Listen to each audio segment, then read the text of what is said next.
Je me fais le salaire. C'est un beau spectacle. Personne dans le Le petit commerçant n'a pas les moyens.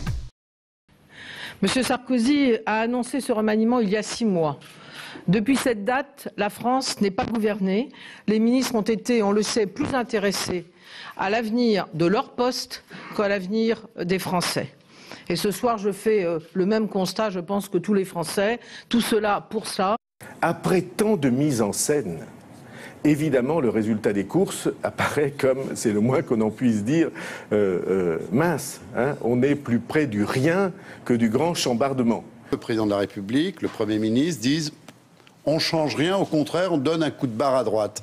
Donc je crois que par rapport à la souffrance sociale, par rapport au sentiment d'injustice, c'est une fin de non-recevoir. Finalement, ce gouvernement n'a rien de vraiment révolutionnaire. Ah si, il est totalement révolutionnaire. Ah bon?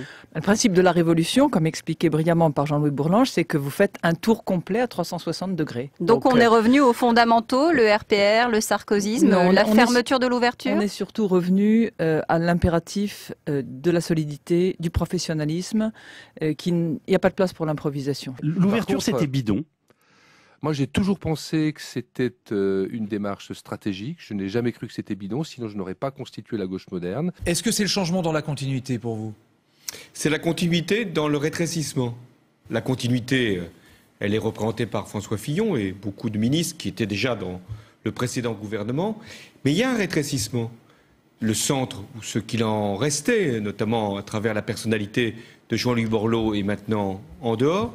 Au moment où nous vivons une crise économique majeure, alors que nous avons traversé une période de confrontation sociale importante, je pensais qu'il fallait un gouvernement de rassemblement qui exprime la pluralité de la société française. Vous n'étiez pas d'accord politiquement.